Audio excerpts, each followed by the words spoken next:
E aí, pessoal? Estamos chegando aí na nossa última videoaula da disciplina de máquinas térmicas. E para nós fecharmos o conteúdo, nós vamos falar hoje a respeito dos ciclos de refrigeração. Vamos então para a nossa última aula, a videoaula número 23.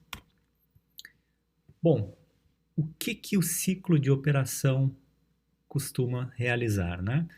O ciclo de refrigeração é um método comum para transferir calor de uma temperatura baixa para uma temperatura elevada, ou seja, é uma situação não espontânea de transferência de calor de uma temperatura baixa para uma temperatura alta, que se dá por meio de um fornecimento de energia, né, através das vizinhanças do meu sistema.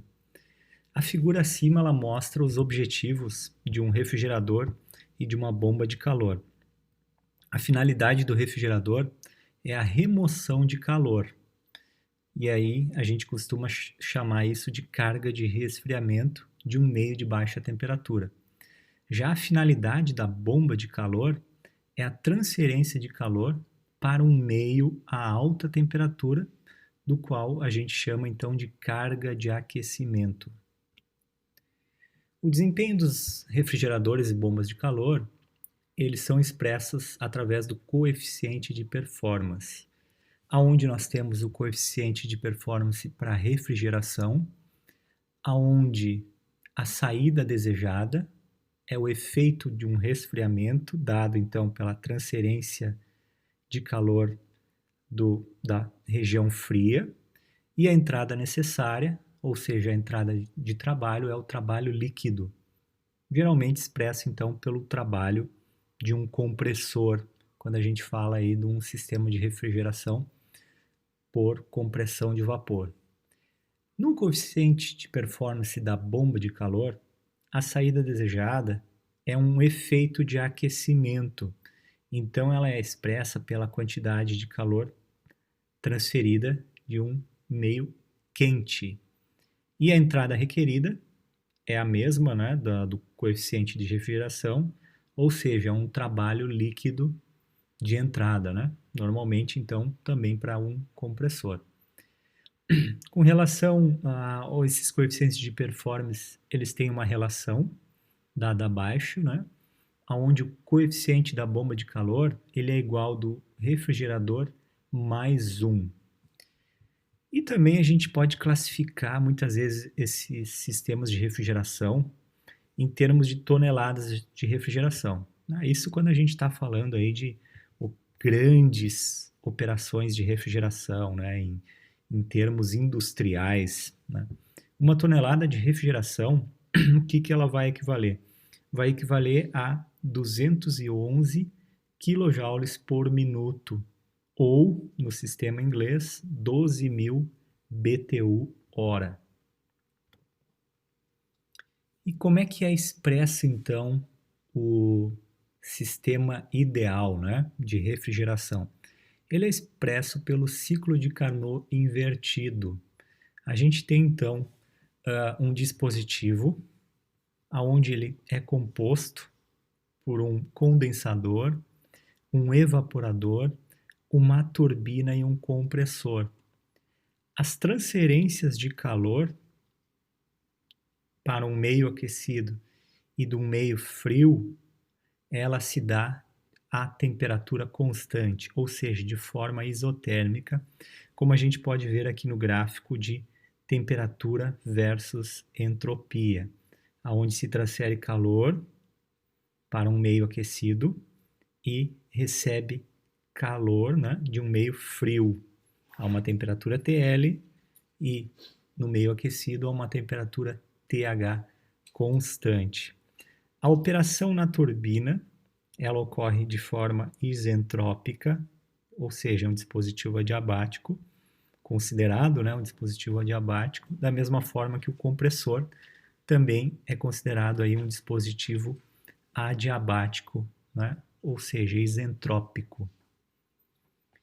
E se o nosso interesse vai ser a carga de resfriamento, esse ciclo ele também pode ser chamado aí de refrigerador de Carnot, Agora, se o nosso interesse é a carga de calor, este ciclo ele pode ser chamado de bomba de calor de Carnot.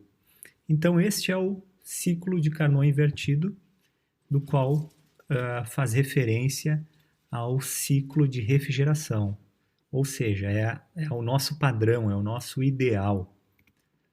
Os coeficientes de performance desse ciclo de Carnot, eles podem ser expressos aí pelas temperaturas do reservatório quente e do reservatório frio, como é dado, então, por estas seguintes expressões. O que vocês podem ter observado aí na figura, né, foi aí a presença de uma turbina num sistema aí de resfriamento, né? Essa turbina, que ela é utilizada aí para fazer o processo de expansão entre as temperaturas altas e baixas. E esse trabalho que a turbina produz, ela ajuda a fornecer parte do trabalho requerido durante o funcionamento do compressor, né, que é movido por fontes externas. Então ocorre aí uma compensação de energia, né? Ela não somente ela vai fazer a parte da expansão para fazer a passagem da temperatura alta como fria para fria, como também ela vai fornecer parte de energia para o compressor. Mas por que a gente não utiliza comumente, né, esse ciclo de refrigeração de Carnot invertido? Porque é mais fácil comprimir vapor apenas e não a mistura líquido-vapor. A compressão de uma mistura líquido-vapor, ela gera problemas aí durante a compressão. O ideal é que se tenha um vapor, no mínimo aí um vapor saturado para fazer esta compressão. E é mais barato ter a expansão ocorrendo de forma irreversível, ou seja, com um aumento de entropia, utilizando um simples dispositivo, uma válvula de expansão, ao invés de uma turbina, que é um equipamento extremamente sofisticado e caro. E aí surge a pergunta para vocês refletirem, né? Que problemas resultam na utilização da turbina em vez, então, desta válvula de expansão?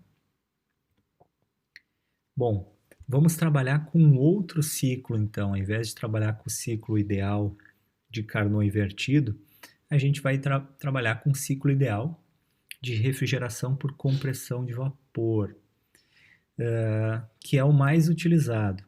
E ele vai ser composto, então, por quantos componentes? Por 4 componentes, onde a gente vai ter aí um evaporador, um compressor, um condensador, e no lugar, então, da turbina, a gente substitui, então, por uma válvula de expansão, ou também conhecida aí como válvula de estrangulamento. E esse sistema fechado, né, onde o meu fluido de trabalho é um fluido refrigerante, ele vai ser composto aí por 4 processos. Vamos iniciar então agora falando do processo 1 e 2, onde ocorre uma compressão isentrópica no compressor. Então é fornecido trabalho para esse compressor comprimir um fluido que sai, olhando o gráfico aqui, diagrama de temperatura versus entropia, sai de uma condição de vapor saturado e de forma isentrópica comprime o fluido, como acontece aqui, né? Ocorre um aumento de entalpia e de pressão no diagrama de pressão versus entalpia, até uma condição aqui de vapor superaquecido num patamar maior de pressão. Em seguida, no processo 2-3, ocorre a rejeição de calor à pressão constante em um condensador. Então, ocorre aqui o que? Uma perda de energia para o ambiente, que é forçado essa perda na passagem por um condensador aletado, né, para facilitar a troca térmica, e essa energia então vai para o ambiente, né, o ambiente uma temperatura elevada, né, um ambiente aquecido. Até agora eu não falei ainda das finalidades, né? Depois a gente vai separar aí a finalidade de refrigeração e a finalidade de aquecimento. E ocorre o quê? No condensador, como o próprio nome diz, ocorre uma condensação, ocorre uma mudança de fase, sai de uma situação de vapor superaquecido, perde-se energia sensível e depois, quando atinge o vapor saturado, perde-se energia latente.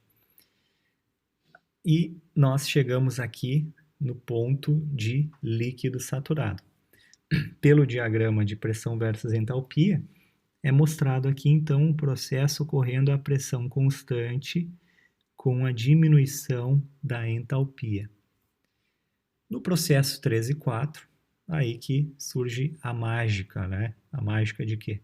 De mudar a temperatura drasticamente para uma situação de passagem do fluido por uma válvula de expansão. Então, o que ocorre aqui?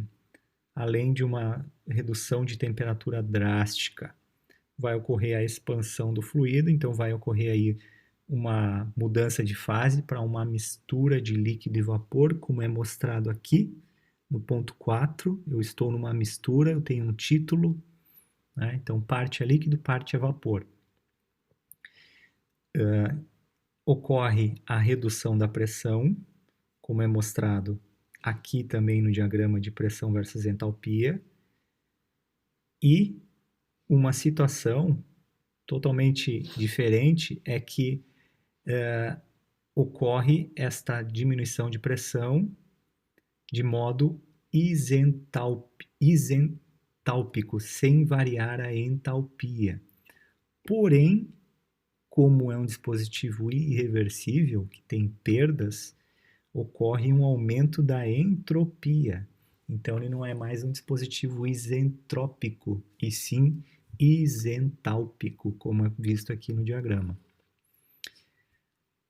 E o que a gente quer? Um dos objetivos, né, se a gente quer manter um espaço refrigerado, ao passar este fluido por um evaporador, ele vai absorver energia do ambiente para manter o espaço refrigerado frio. E ao absorver essa energia, ele vai mudar de fase de uma mistura de líquido-vapor para uma situação de vapor saturado aqui no ponto 1. E fechamos então o ciclo termodinâmico do sistema de refrigeração por compressão de vapor. E dependendo da finalidade, eu posso estar falando de uma bomba de calor, se eu quero manter esse espaço aquecido, ou de um refrigerador, se eu quero manter esse espaço refrigerado frio. Um refrigerador doméstico é um bom exemplo de aplicação desse ciclo. A gente tem aqui uma figura de um refrigerador, onde ele tem aí o compressor, serpentinas do condensador, que normalmente está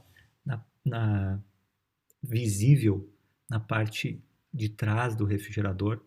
Hoje em dia eles não estão mais aparentes, né, essas serpentinas, mas os refrigeradores mais antigos ainda aparecem essas serpentinas aí, essa grade, né, na parte de trás do refrigerador. No final do condensador, a gente tem aí um tubo capilar, que é o papel da nossa válvula de expansão para fazer a expansão num tubo do evaporador. E do evaporador, aí ele volta novamente ao compressor. Então, o que a gente tem aí? A gente tem um trabalho líquido que ocorre de forma isentrópica no compressor, aonde esse trabalho é dado por ou a potência, né, como é mostrado aqui, por uma taxa mássica vezes as diferenças de entalpia na saída do compressor menos a entalpia da entrada. No condensador, que é um processo que ocorre a pressão constante, a gente tem aí uma taxa de transferência de calor QH, né, para uma fonte de alta temperatura, que é dada pela taxa, que é a mesma, né, é única para o ciclo termodinâmico, então é a taxa mássica M ponto, vezes a diferença da entalpia da saída, da entrada menos da saída.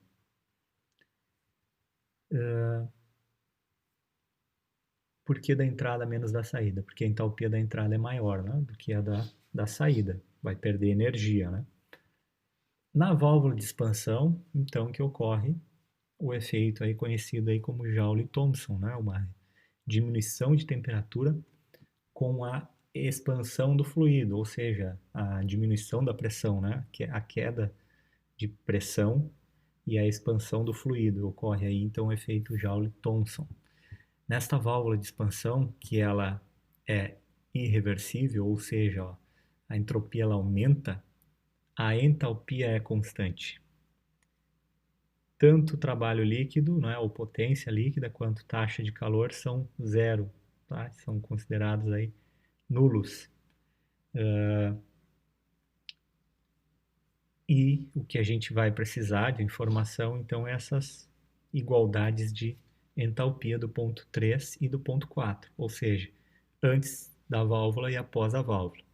E no evaporador, que também é um processo que ocorre a pressão constante, a taxa de transferência de calor do fluido frio, ela é dada pela taxa máxima vezes a diferença de entalpia na saída menos o da entrada do evaporador.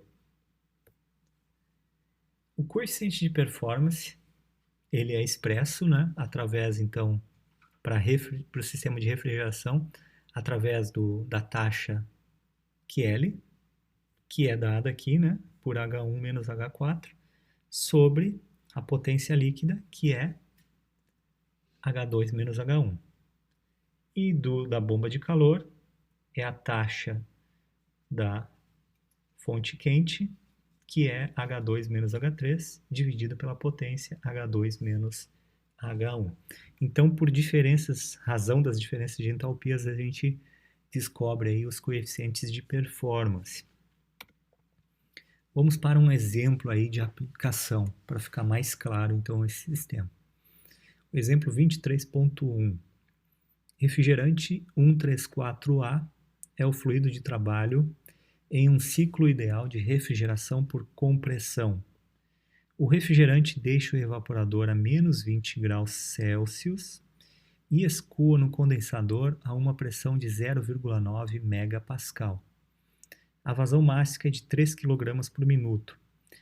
Determine o coeficiente de performance do sistema de refrigeração, o coeficiente de performance ideal, né, o de Carnot, para a mesma temperatura máxima e mínima.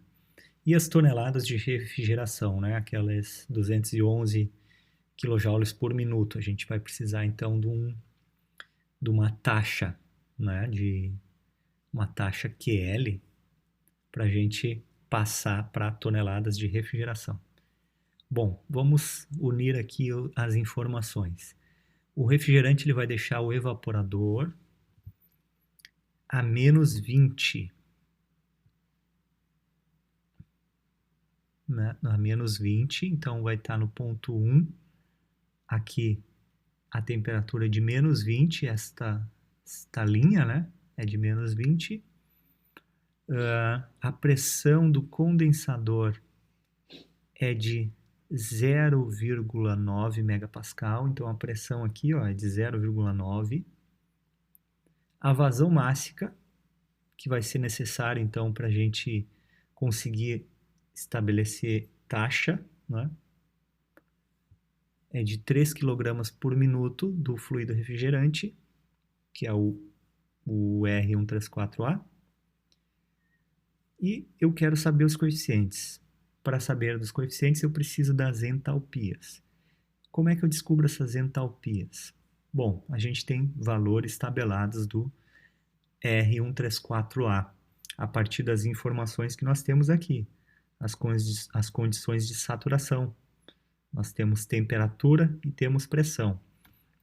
Desta forma, a gente consegue obter todas as informações, e as faltantes a gente utiliza condições isentrópicas para descobrir. Então, no estado 1, que é na entrada do compressor, a temperatura dada é de menos 20 e o título é 1. Ou seja, a gente vai pegar a entalpia do vapor saturado, que ela é dada por 238,41 kJ por quilo. A entropia, neste ponto, ela é de 0,9456. No estado 2, foi dado apenas a pressão, e ele é um vapor superaquecido. Porém, como é um dispositivo isentrópico, o compressor, a entropia 2 é igual à entropia 1. Então, com essas duas informações, a gente consegue encontrar na tabela qual é a entalpia do ponto 2 isentrópica e, consequentemente, também a temperatura, né? Se a gente estivesse interessado na temperatura de saída aqui do compressor. No estado 3, ou seja, na saída do condensador, nós temos a informação de pressão, 900 kPa, e do título, ou seja, o título é 0, ele está no ponto de líquido saturado. Com essas duas informações, nós descobrimos aí na tabela a entalpia do ponto 3 e, caso necessário, a entropia. No estado 4, que é após a passagem do fluido pela válvula de expansão, ele é um dispositivo isentálpico. Então, nós sabemos já o valor da entalpia do ponto 4, que é igual à entalpia do ponto 3. E a temperatura é a temperatura dada no problema de menos 20 graus Celsius. Caso fosse necessário descobrir o título, nós sabemos as entalpias de líquido saturado e vapor saturado, sabemos a entalpia da mistura, que é igual à entalpia 3, e aí descobrimos então o título. E caso seja necessário o valor de entropia, nós descobrimos também de forma tabelada o valor da entropia neste ponto. Para o cálculo do coeficiente performance, então a gente precisa da taxa líquida do fluido frio pela potência líquida. Nós não precisamos das taxas mássicas, porque está tanto no numerador quanto no denominador, e precisamos então apenas dos valores das entalpias que nós encontramos aí no slide anterior. O coeficiente dado foi de 3,44. Uma outra pergunta do problema é qual era o coeficiente de Carnot, que é dado pelas temperaturas. Por isso que foi necessário a gente descobrir a temperatura do ponto 2, né, a de saída aqui do compressor, que seria a máxima temperatura, para a gente fazer o cálculo do coeficiente de Carnot. O coeficiente de performance de Carnot, então, ele foi de 3,97, ou seja, ele foi superior ao coeficiente de um sistema ideal, né? Tendo aí as suas irreversibilidades. Com relação às toneladas de refrigeração, a gente precisa, então, fazer o cálculo da taxa de transferência de calor do fluido frio, usando o valor da taxa mássica e as diferenças de entalpia, considerando que uma tonelada tem 211 kJ por minuto. Substituindo, então, os valores, a gente chega a uma carga de 194 toneladas, como sendo, então, a tonelada de refrigeração ou a carga de refrigeração. Exemplo 23.2. Vamos para outro exemplo, então, de um ciclo ideal de refrigeração por compressão de vapor. Um refrigerador utiliza R134A como fluido de trabalho e opera em um ciclo de refrigeração por compressão de vapor entre 0,14 MPa e 0,8 MPa. Se a vazão máxima do refrigerante for de 0,05 kg por segundo, determine a taxa de remoção de calor do espaço refrigerado e a potência fornecida ao compressor, a taxa de rejeição de calor para o ambiente e o coeficiente de performance do refrigerador. O que foi dado no problema foram as pressões inferior, né, que ocorre antes do compressor, e a superior, que ocorre após o compressor. O fluido é o R134, ele é considerado aí o compressor um dispositivo adiabático, como é dado aqui pelo gráfico, e eu quero saber as taxas, né? A taxa de remoção de calor do espaço refrigerado, né? Esse QL ponto, e a potência fornecida ao compressor, e a taxa de rejeição de calor para o ambiente, né? O QH ponto, e o coeficiente de performance. Da mesma forma do exemplo anterior, a gente precisa então descobrir as entalpias, sendo que a gente já tem inúmeros valores tabelados, né? O primeiro deles, vamos ver aqui, é a pressão 1 de 0,14 megapascal. Como eu estou na condição de vapor saturado, eu consigo descobrir a entalpia de vapor saturado, que é 0,14 megapascal, é 239,16. Descobrimos a nossa primeira entalpia. A segunda entalpia, ela é descoberta sabendo, além da pressão, que é 0,8 megapascal, a relação de entropias, né? Ou seja, entropia 1 é igual a entropia 2. Com essas duas informações, a gente entra lá na tabela de vapor superaquecido e encontra a entalpia do ponto 2. Do ponto 3, nós temos novamente duas informações, uma de pressão e a outra é de líquido saturado. Então, a gente encontra tabelado a entalpia de líquido saturado como sendo de 95,47.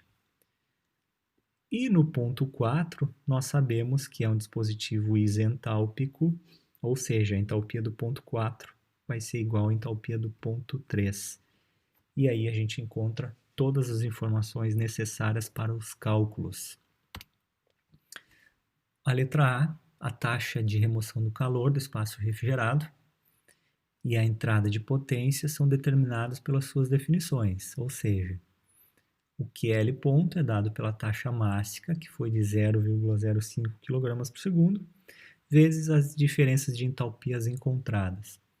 Chegamos então numa carga de calor, né, de um espaço frio de 7,18 kW. E a potência, né, a entrada de potência no compressor, dada pela mesma taxa de 0,05, e as diferenças de entalpias encontradas, e chegamos aí no valor de 1,81 kW.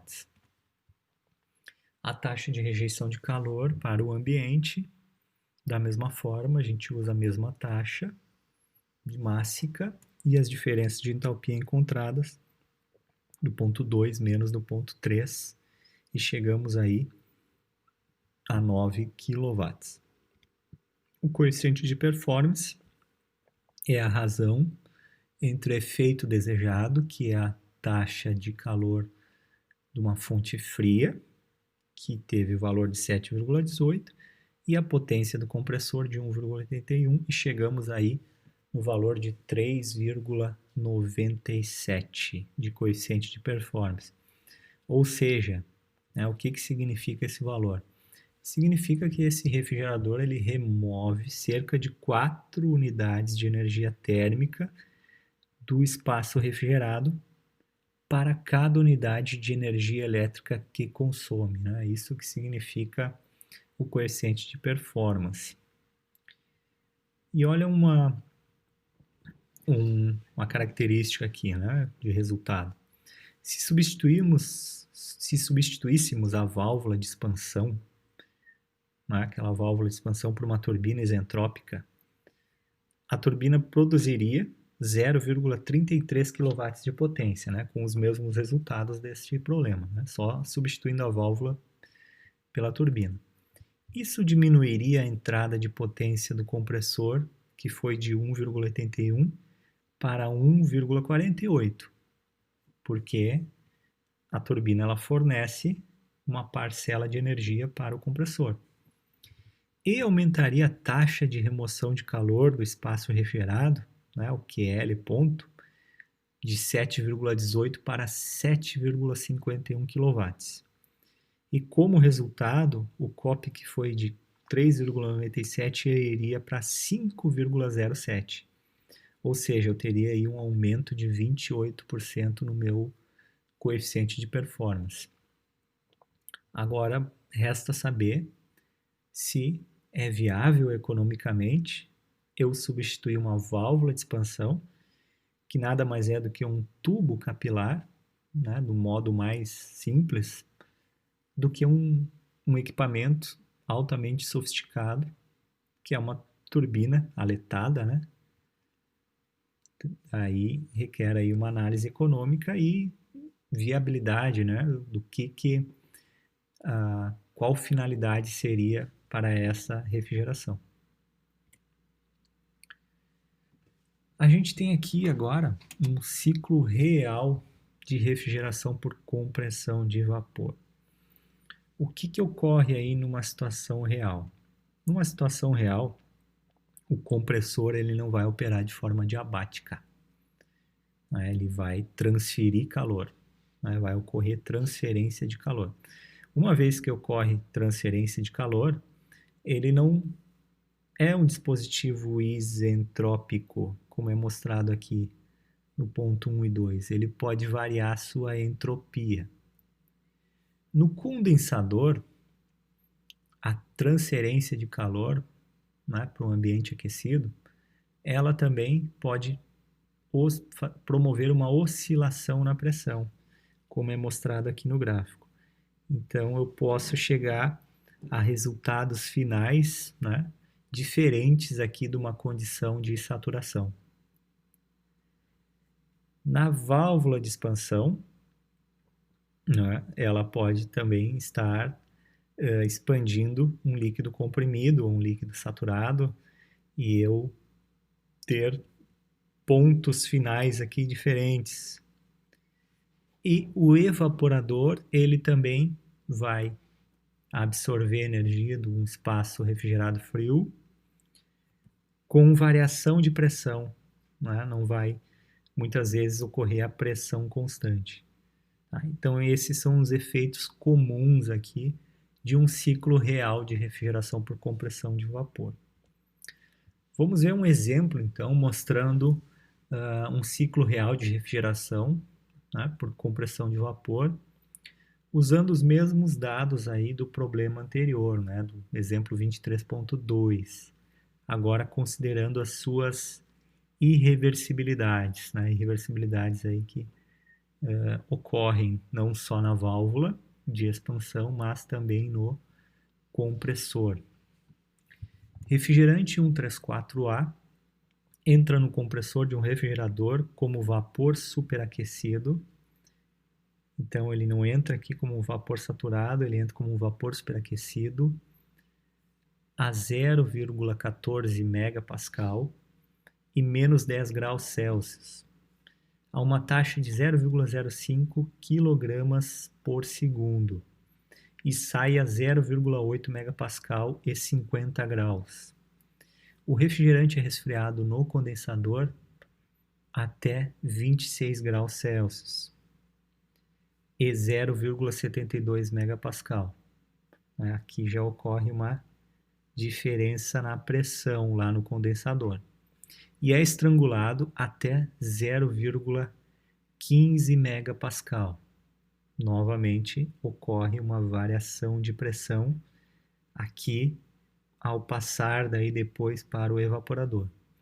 Desprezando as transferências de calor e as quedas de pressão das linhas de conexão entre os componentes, determine a taxa de remoção de calor do espaço refrigerado e a entrada de potência no compressor, a eficiência isentrópica do compressor, a gente tem como determinar a eficiência, né, do compressor, e o coeficiente de performance do refrigerador.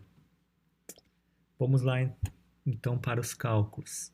Usando os valores aí tabelas do refrigerante 134A, tendo todas as informações necessárias para descobrir todos os pontos, né?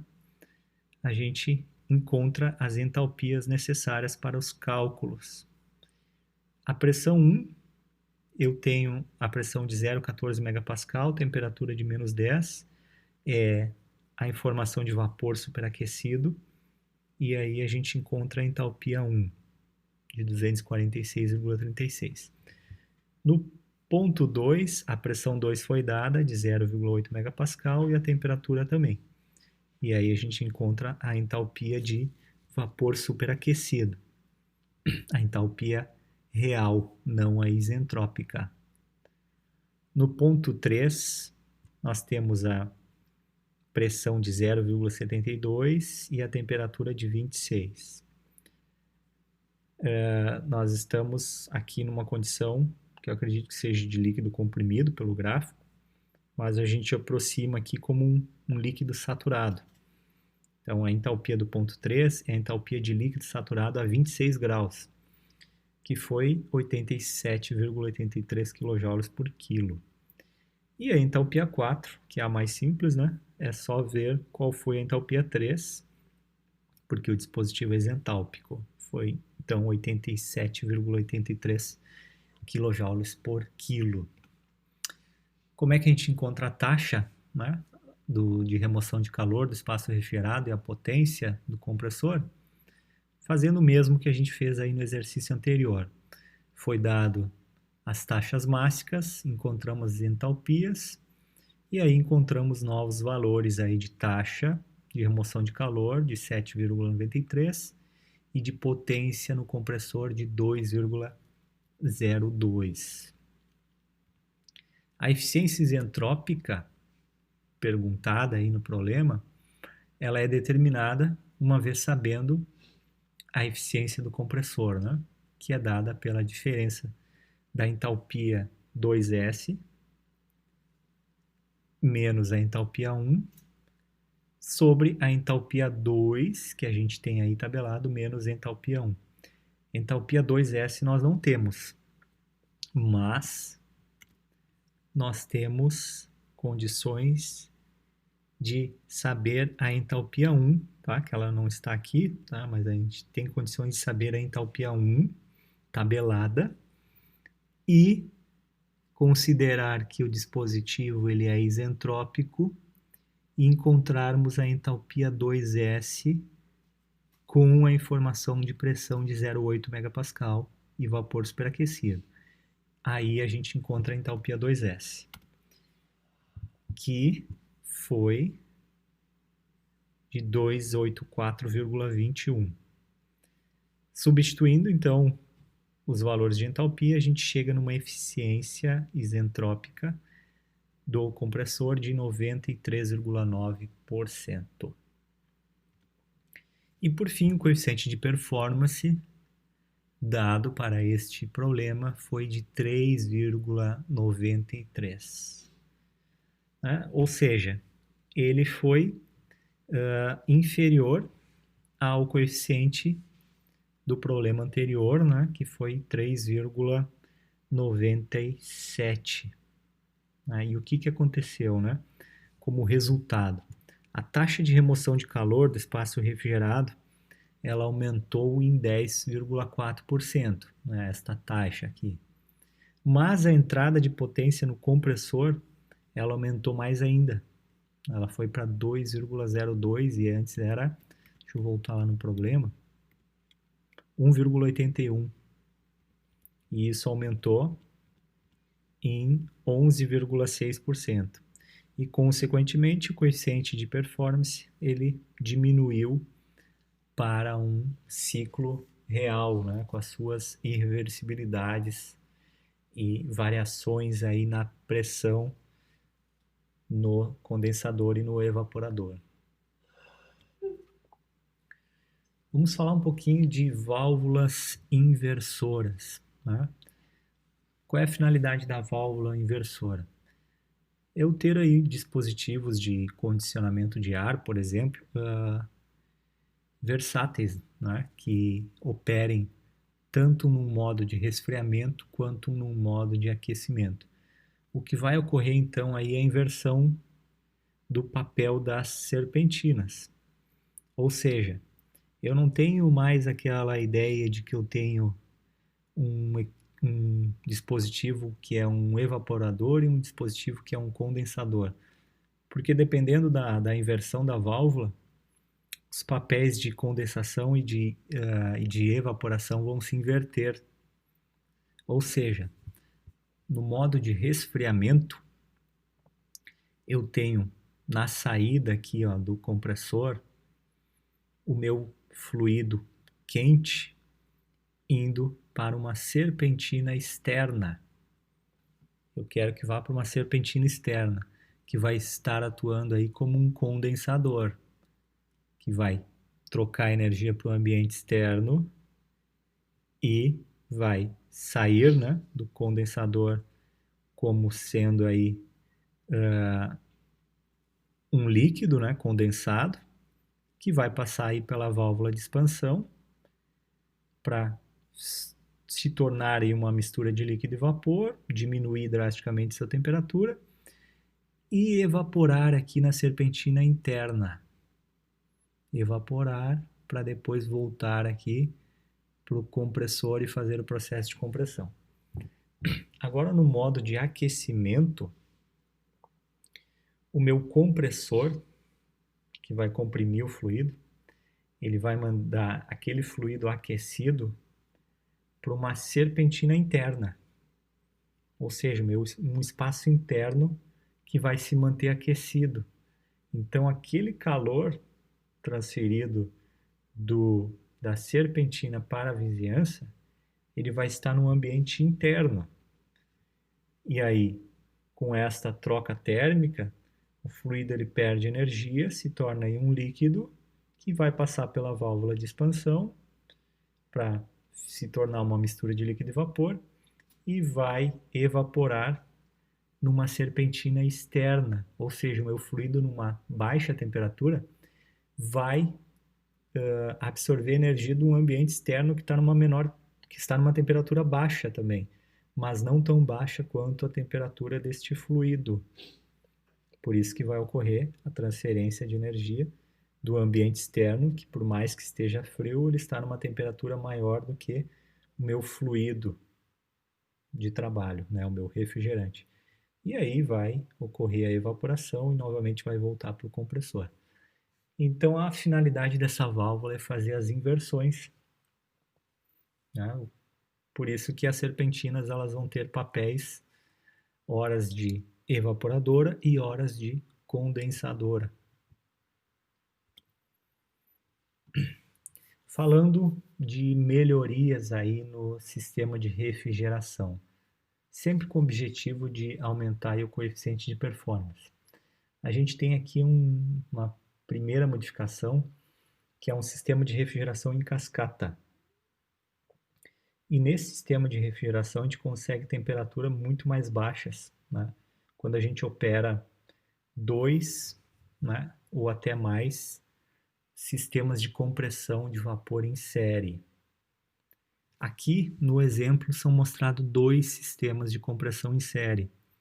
Ou seja, né, vamos analisar esse sistema aqui inferior, né, o sistema B, dado pelo diagrama TS aqui, e a sua curva B, aonde a gente tem aqui a válvula de expansão, o evaporador, o compressor, e no lugar do condensador, a gente tem um trocador de calor. A gente quer, nesse dispositivo aqui, né, de refrigeração, manter um espaço refrigerado frio, a gente quer que no caso do condensador, né, que agora é um trocador de calor, ele troque calor com o ambiente, né? Troque a energia do fluido para o ambiente. Só que ele vai trocar a energia do fluido para o trocador de calor, ou seja, para um outro fluido que está em contracorrente com este fluido aqui inferior. E o fluido que está em contracorrente, no trocador de calor, ele também é um sistema de refrigeração.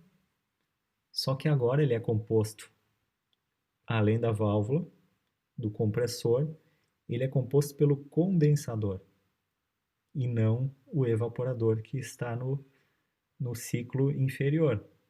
Ele é composto pelo condensador. E o evaporador que ele precisava é o trocador de calor. Então a gente forma aí um sistema de compressão em série, que a gente denomina aí como cascata. O que a gente ganha com isso? A gente ganha aqui, ó, uma diminuição no trabalho do compressor, que seria isto aqui, diminuindo, fazendo esta operação, então, em cascata, e estamos aumentando a capacidade de refrigeração, certo? Então, é basicamente isto. Se a gente considerar que o trocador de calor ele está bem isolado, a transferência de calor do fluido do ciclo inferior deve ser igual à transferência de calor para o fluido do ciclo superior. Então, a gente tem aí relação entre as vazões mássicas em cada ciclo. Né? A gente tem uma relação dada por uma taxa MA do ciclo superior e uma taxa MB do ciclo inferior. E o balanço aqui no trocador de calor, aonde a gente tem então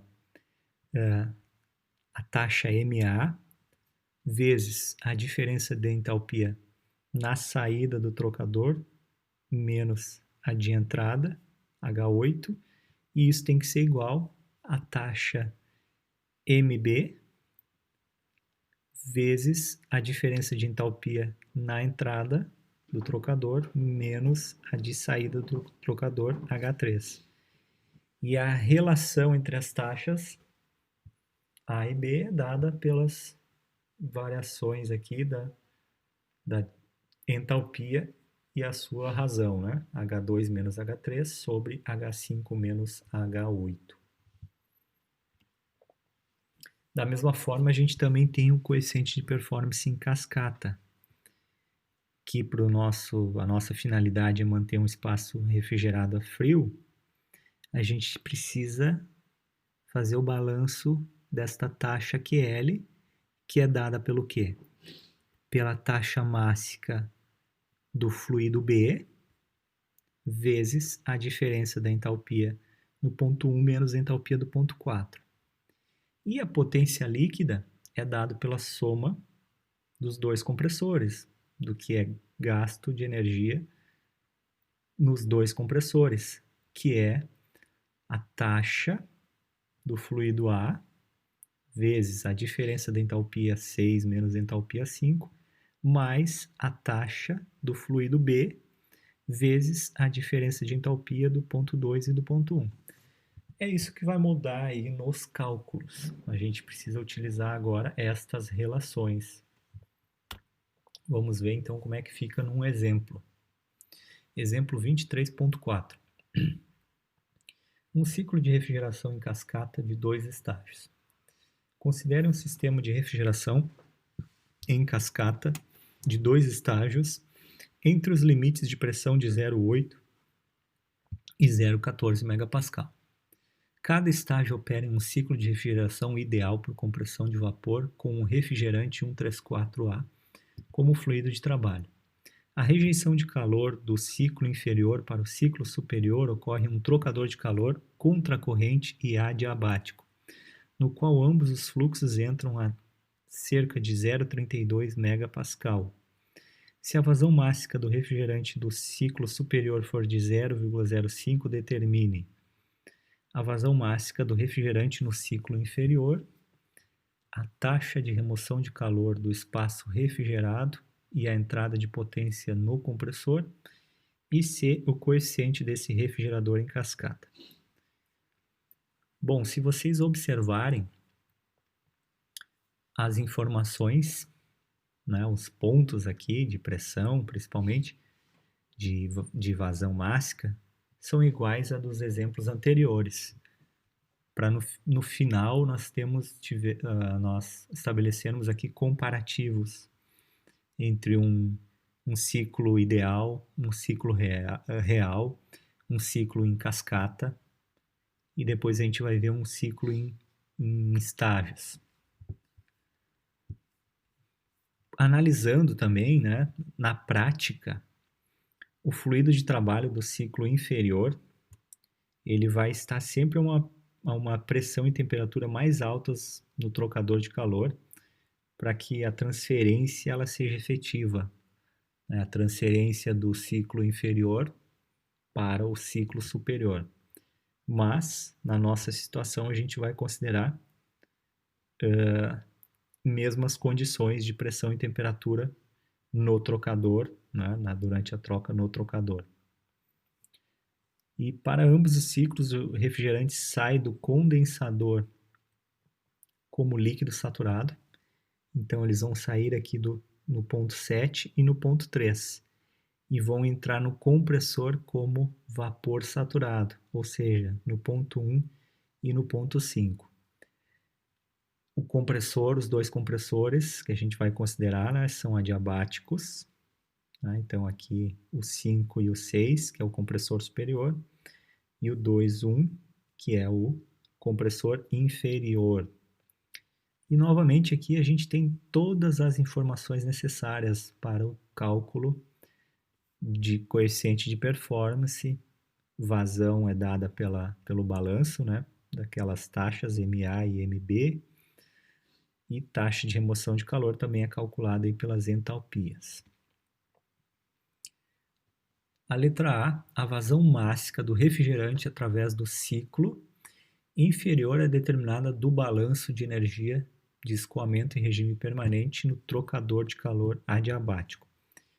Então, a gente vai fazer o balanço no trocador de calor.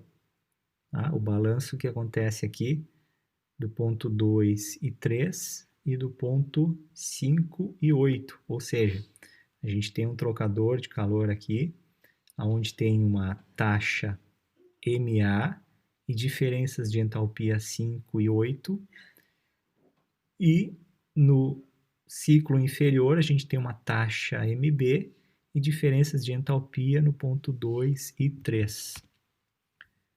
Vamos fazer aqui então o balanço de energia de entrada e saída. MaH5 mais MbH3 é igual a MaH8 mais MbH2. Nós temos a taxa Ma. Né? Deixa eu voltar aqui. Se a vazão máxima do refrigerante do ciclo superior for de 0,05, determine a vazão do ciclo inferior. Nós temos então a Ma. E temos todas as entalpias tabeladas. E aí a gente isola então a taxa do fluido B como sendo aí de 0,039 kg por segundo. É inferior então à taxa do ciclo superior. E na B, eu quero saber a taxa de remoção de calor de um ciclo em cascata. Na verdade, está afirmando aqui, né? A taxa de remoção de calor de um ciclo em cascata é a taxa de absorção de calor do evaporador no estágio inferior.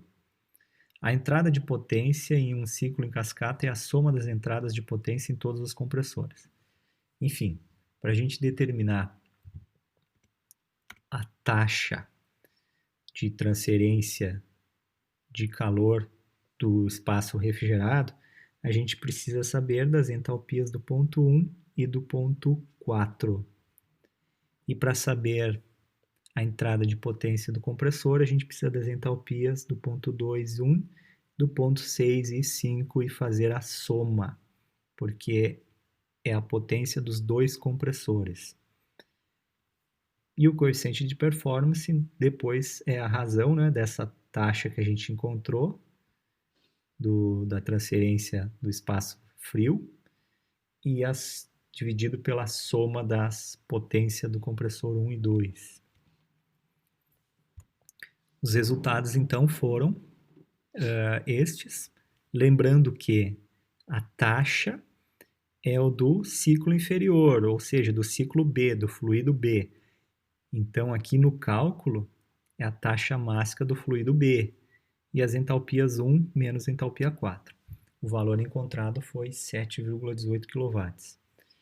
A potência dos compressores é dada pelas suas respectivas taxas e entalpias, né, somadas. E os valores encontrados totais foram de 1,61 kW.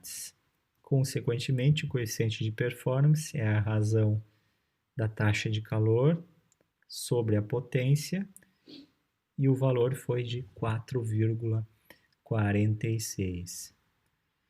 Então, reparem que nós, aumentando o sistema de refrigeração de um único estágio, que foi o do exemplo 23.2, para um sistema em cascata, a gente aumentou o coeficiente de 3,97 para 4,46. E isso a gente pode esperar, né? Esse aumento a gente pode esperar mais ainda, conforme a gente aumenta mais estágios em cascata. Vamos agora para um outro sistema diferente, né? Que é um sistema de refrigeração por compressão em múltiplos estágios. O que a gente não tem aqui agora? A gente não tem o trocador de calor, e sim um tanque, né? Um tanque separador, ou conhecido também como um tanque flash. Quando o fluido utilizado em todo o sistema é o mesmo, né? O trocador de calor entre os estágios, ele pode ser substituído por uma câmara de mistura, que é este dispositivo aqui, que vai fazer uma separação de líquido e vapor. Por quê? Porque ele tem características de transferência de calor melhores. Tá? Então, o que vai ocorrer aqui é, ao passar o fluido por esta válvula de expansão, vai formar aqui uma mistura de líquido e vapor e vai ocorrer uma separação, aonde o vapor ele vai para esta linha para ser comprimido e misturado com o fluido vindo do primeiro compressor. Então, o que acontece aqui, né? Analisando de um ponto inicial, né? De um ponto 1. Eu tenho o meu fluido, que está numa condição de líquido saturado, que é comprimido e adiabaticamente. E ele está aqui no ponto 2. E ele é misturado com um fluido que é vapor saturado. Eu estou, então, agora com uma mistura de vapor superaquecido no ponto 2 e vapor saturado no ponto 3. E aí eu chego numa condição média, né, mediana aqui, ou seja, o ponto 9, esse ponto de mistura. E este fluido, que é um vapor superaquecido, só com um nível energético menor, porque foi misturado, né, vapor superaquecido com vapor saturado, ele vai ser comprimido novamente num segundo estágio de compressão para uma pressão maior. Eu vou estar então num outro nível de vapor superaquecido, num outro estágio de pressão. Daí ele é conhecido aí como compressor de alta pressão e o abaixo compressor de baixa pressão. Para trocar energia para o ambiente no condensador, ou seja, a energia sensível vai ser perdida e depois energia latente lá no condensador, até o ponto de líquido saturado. E aí, este líquido pressurizado, né, saturado, ele é expandido nesta válvula, formando uma mistura de líquido e vapor. E o tanque flash vai fazer o papel do separador dos fluidos. Uma parcela, que vai ser o líquido saturado, ela vai para a segunda válvula de expansão para promover novamente a mistura de líquido e vapor, né, a redução da temperatura, para então a mistura de líquido e vapor numa temperatura baixa, trocar calor com o espaço refrigerado frio, ou seja, absorver energia do espaço frio e mudar de fase de mistura de líquido e vapor para até o ponto de vapor saturado. E na outra parte do flash, que é o ponto 3, separado do líquido, é o vapor saturado. E aí a gente fecha o nosso ciclo de múltiplos estágios. A análise é muito parecida com um dispositivo em cascata. O que vai mudar aqui principalmente vai ser a determinação de um título, porque a gente tem que tomar o cuidado agora de que eu tenho misturas de correntes. Eu vou ter vazões diferentes aqui, então, né? Eu vou ter correntes aqui de líquido e vapor e vou ter vazões divididas, né? Eu tenho uma vazão aqui de entrada que vai se dividir numa vazão de líquido saturado e numa vazão de vapor saturado. É esse o único cuidado que a gente precisa ter. Vamos para um exemplo, então, desse dispositivo, o exemplo 23.5. Um ciclo de refrigeração de 2 estágios com um separador líquido. Considere um sistema de refrigeração por compressão em 2 estágios que opera entre os limites de pressão de 0,8 e 0,14 MPa. Ou seja, as mesmas condições de pressão dos exemplos anteriores, para a gente comparar. O fluido de trabalho é o refrigerante 134A. O refrigerante sai do condensador como líquido saturado e é estrangulado até um separador de líquido que opera a 0,32 MPa, que era a mesma pressão lá no trocador de calor, que agora aqui é o nosso tanque flash, né, o tanque separador. Parte do refrigerante evapora durante esse processo de separação e esse vapor é misturado ao refrigerante que sai do compressor de baixa pressão. Em seguida, a mistura é comprimida até a pressão do condensador pelo compressor de alta pressão. O líquido do separador de líquido é estrangulado até a pressão do evaporador e resfria o espaço refrigerado à medida que é vaporizado no evaporador.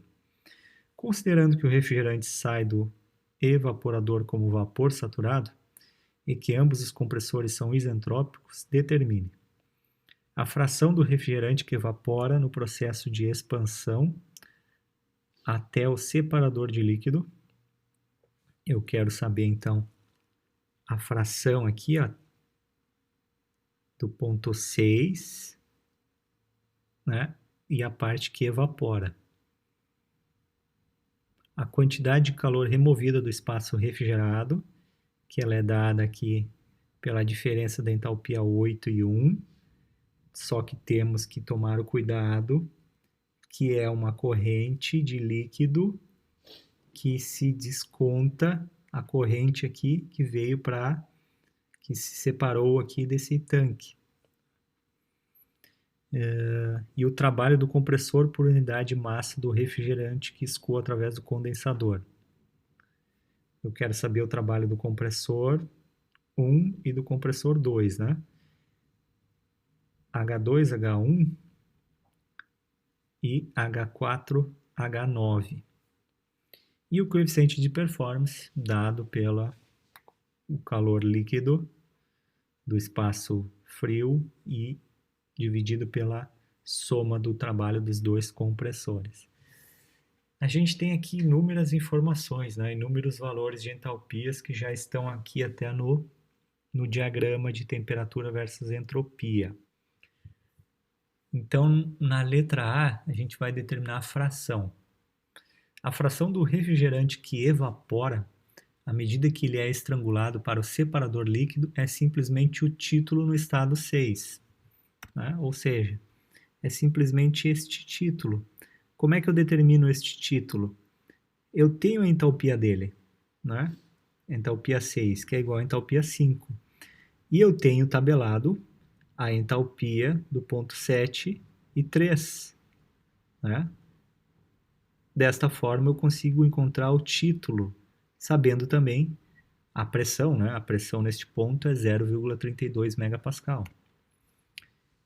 Determinando a entalpia, determinando o título, desculpa, eu sei qual é a fração, então, do refrigerante, que nada mais é do que o título. Na B, a quantidade de calor removida do espaço refrigerado e a entrada de trabalho no compressor por unidade de massa do refrigerante, que escoa através do condensador, é o calor do espaço refrigerado, que é o quê? É esse cuidado que a gente tem que tomar. 1 menos a fração, né? Porque a fração ela foi para cá. É o ponto 3 aqui. O que veio para cá foi, então, o valor 1 menos esta fração. Então, 1 menos a fração vezes a diferença das entalpias na entrada e saída aí do evaporador. O valor, então, encontrado foi de 146,3. A potência, ou o trabalho, né, dos compressores é as suas somas. Do compressor 1, continua sendo a mesma fração, né? Compressor 1, ele está aqui, e ele está com a mesma fração do evaporador, né?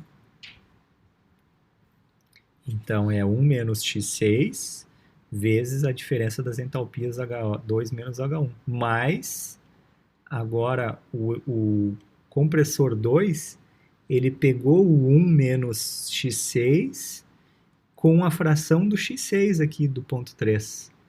O somatório é 1 no ponto 3. Então, aqui, ó, o somatório é 1. E as suas diferenças de entalpia. Daí nós precisamos encontrar alguns valores de entalpia que nós não temos. Um valor de entalpia é a entalpia 9. É essa entalpia aqui, ó, da mistura. Como é que a gente encontra essa entalpia 9? Fazendo um balanço no separador, né? A gente fazer um balanço de energia no separador. Então, o que está entrando no separador? Está entrando aquela corrente 1, vezes a entalpia 9, e está saindo corrente, a fração, né, x6 vezes a entalpia 3, mais o que sai de diferença da fração, né, 1 menos x6, vezes a entalpia 2. A entalpia 9, então, foi de 255,1 kJ por quilo. A outra entalpia é a entalpia 4. Vamos ver lá a entalpia 4. A entalpia 4 a gente determina uma vez sabendo o valor da entropia. Sabendo o valor da entropia e sabendo que a pressão neste ponto 4 é de 0,8 megapascal, a gente consegue determinar a entalpia, como foi dado aqui, né, no resultado. As igualdades de entropias, juntamente com o valor da pressão, a gente sabe a entalpia ao 0,8 megapascal como sendo de 274,8. E aí a gente consegue determinar todas as informações para o cálculo do trabalho nos compressores, que foi de 32,71 kJ por quilo. E o C é determinar o coeficiente de performance, que é a razão entre o calor do espaço refrigerado sobre o trabalho nos compressores, e o valor foi de 4,47. Em resumo, o que a gente tem? A gente tem um melhor resultado de coeficiente de performance nesse dispositivo de 2 estágios com um separador líquido. O exemplo aí que a gente acabou de fazer, o 23.5.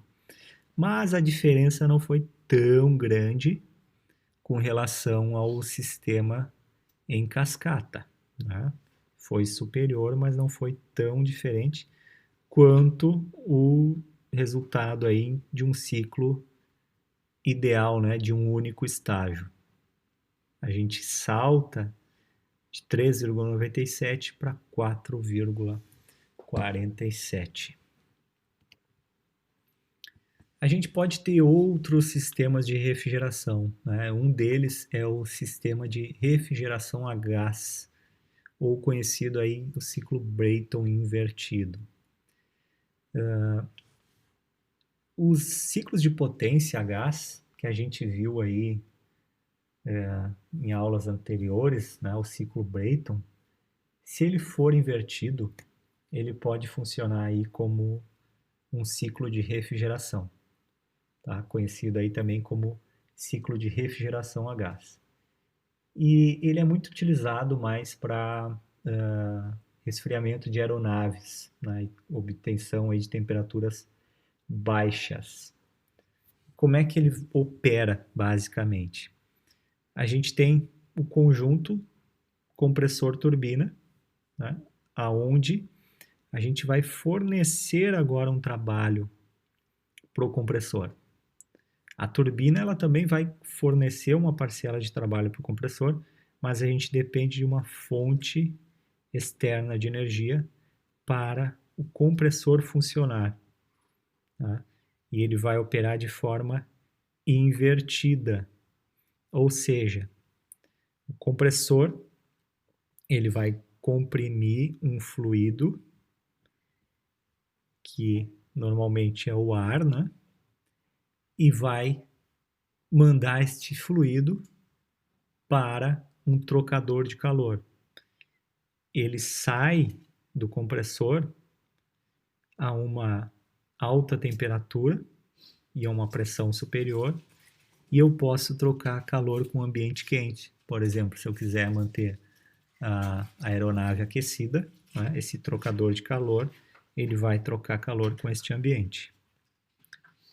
Após essa troca de calor, ele vai para uma turbina, podendo passar por um regenerador, uma vez que eu posso trocar calor aqui para o fluido que está entrando no compressor. Saindo desse regenerador e indo para a turbina, ocorre aí uma expansão, como mostra aqui no gráfico, né? Uma redução significativa de temperatura do ponto 4 a 5, sendo que do ponto 2 ao ponto 4 eu já perdi muita temperatura por meio das trocas térmicas, com ambiente quente ou até mesmo com sistema de regeneração. Aqui na turbina vai ocorrer um efeito de expansão, uma redução de pressão e uma diminuição drástica de temperatura. E aqui eu posso mandar este fluido novamente para um trocador de calor para manter um espaço refrigerado frio. Ou seja, se no interno da minha aeronave eu preciso refrigerá-la, eu vou fazer com que esse trocador ele entre em operação. Do contrário, se eu quiser que o ambiente esteja aquecido, eu vou fazer com que esse trocador entre em operação. E aí, mantendo um espaço refrigerado frio, né, ou seja, absorvendo energia aqui do ambiente, este fluido ele ganha energia e ganha mais energia se tiver um regenerador e chega ao compressor numa temperatura maior para ser comprimido e novamente aí fechar o ciclo. O coeficiente de performance deste dispositivo ele é dado se o objetivo é a refrigeração, é o calor QL, né? E o trabalho líquido é o que? É a diferença entre o trabalho do compressor, que é muito maior, né, o trabalho do compressor, o que eu preciso fornecer para esse compressor, menos a diferença do trabalho da turbina. Se o objetivo é manter um espaço aquecido, né, ou seja, como se fosse uma bomba de calor, eu substituo esse coeficiente de performance de refrigeração para bomba de calor, mudando apenas o QL para QH. Bom, esse sistema ele é interessante, como foi falado aí, para aeronaves, né? É um dispositivo mais versátil, digamos assim, né? É mais caro, logicamente, mas do ponto de vista de uma aeronave, é altamente tecnológico, né? E ele pode ser aplicado aí nestas situações. Um outro sistema que nós vamos ver é um sistema de refrigeração por absorção. Tá? Ele se torna muito atrativo economicamente quando a gente tem uma fonte de energia térmica barata. Tá? Normalmente aí oferecendo energias de 100 a 200 graus. A gente pode ter aí uma fonte geotérmica, uma fonte concentrada de energia solar, enfim, algo que seja barato economicamente. E esse tipo de sistema ele também vai ser mais empregado quando a gente quer grandes capacidades térmicas, quando a gente está falando aí de processos industriais, frigoríficos, aonde se requer uma alta carga térmica. E aí ele pode ser mais viável do que um sistema de refrigeração a vapor. E normalmente o tipo de refrigeração mais utilizado é o sistema amônia-água, né? Sendo que a amônia ela vai servir aí como refrigerante e a água ela vai ser o meio de transporte. O trabalho de entrada nesta situação ele é muito baixo comparado aí ao sistema de compressão de vapor, porque a gente não utiliza aí um compressor e sim utiliza uma bomba para fazer aí a pressurização de um líquido e não de vapor. E aí se torna mais viável do ponto de vista de consumo de energia, porque a entrada requerida para esse sistema vai ser a quantidade de calor aqui transferida por geração de energia, que eu já vou explicar como é que é esse dispositivo, mais o trabalho na bomba, que é muito baixo. Então é praticamente desconsiderado o trabalho da bomba e é considerado só esse calor de geração. E a saída desejada que a gente quer para esse dispositivo é manter um espaço refrigerado frio. Então, se a gente analisar esta parte aqui que está fora do tracejado, ele é praticamente um ciclo de refrigeração a vapor, onde eu tenho um evaporador, eu tenho uma válvula de expansão, tenho um condensador e no lugar do compressor eu tenho esse sistema complexo, composto por um sistema de amônia-água. E como é que opera esse dispositivo? A amônia pura, ela passa apenas nesta parte do sistema, tá? E a mistura de amônia e água, ela está nesta outra parte aqui. Eu tenho uma caixa absorvedora e uma caixa que a gente chama aí de geradora ou dessorvedora. Ou seja, seguindo por esta linha aqui, eu tenho amônia pura, que está numa alta pressão, alta temperatura, que ela é condensada, vai perder energia para um ambiente aquecido, vai condensar, vai estar numa pressão alta e vai se expandir por meio desta válvula, vai reduzir a temperatura, vai estar numa mistura de líquido e vapor, vai evaporar por meio da troca com o ambiente, ou seja, vai absorver energia do ambiente, mantendo esse espaço refrigerado frio, e ele vai chegar aqui como um vapor e vai se misturar com água. Ele vai ser absorvido pela água. E eu tenho aqui normalmente um sistema de resfriamento para manter esta água numa temperatura baixa, com o objetivo de facilitar o processo de absorção, uma vez que ocorre uma competição, né? É inversamente proporcional à absorção com o aumento de temperatura, né? Ou seja, a absorção diminui com o aumento da temperatura. Então a gente mantém esse espaço refrigerado porque eu quero água e amônia dissolvida em água. Para eu fazer o bombeamento de um líquido, eu faço um bombeamento de um líquido para uma outra caixa composta também pelo mesmo fluido, né? Água e amônia. Então a corrente da água aqui é a mesma, né? E esta água e amônia, agora neste dispositivo, ela precisa ser aquecida. Eu posso usar uma energia solar para fazer o aquecimento deste fluido. Aquecimento com o objetivo de agora dissolver a amônia. Eu posso ter um regenerador, um trocador de calor aqui entre essas duas caixas para aumentar aqui durante a passagem deste fluido, a água, né, com amônia dissolvida, absorvida, e já fazer uma troca térmica aqui antes de entrar nesta outra caixa.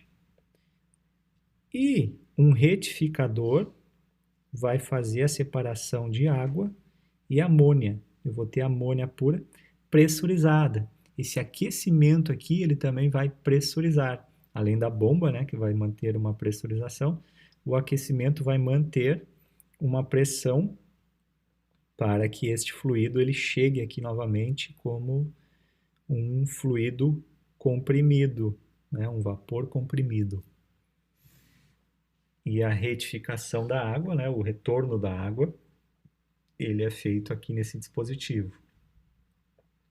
E aqui a volta, né, desta mistura, que vai ser rica em água, porém numa temperatura alta, que daí vai trocar a temperatura aqui, ó, com esse fluido frio, para então ele ser expandido nesta válvula, nesta outra válvula aqui de expansão, para facilitar aqui depois a absorção aqui da amônia novamente e fechar o ciclo novamente mais uma vez. Então esta é uma outra forma aí de refrigeração, que normalmente a gente requer grandes estruturas, principalmente na parte aqui de resfriamento desta água, onde a gente utiliza aí normalmente torres de resfriamento. E por fim, a gente tem um não menos importante, né, mas o último dispositivo, que é um sistema de refrigeração termoelétrico. A gente pode fazer o efeito de refrigeração simplesmente se a gente passar uma pequena corrente através de um circuito fechado aí, composto por dois materiais metálicos diferentes. Quando a gente faz essa passagem de corrente elétrica, a gente promove um efeito chamado efeito Peltier, ou seja, a gente faz um resfriamento em uma das placas. A gente tem um resfriamento e na outra a gente tem um aquecimento. E esse princípio aqui é chamado aí como refrigerador termoelétrico. Em que situações que esse dispositivo ele se destaca? Dispositivos menores, por exemplo, bebedouros que não trabalham aí com compressores que são mais versáteis, mais leves e onde não se necessite chegar a baixas temperaturas e sim temperaturas agradáveis para tomar o líquido, né? Então se destaca muito essas placas, né? O uso dessas placas Peltier.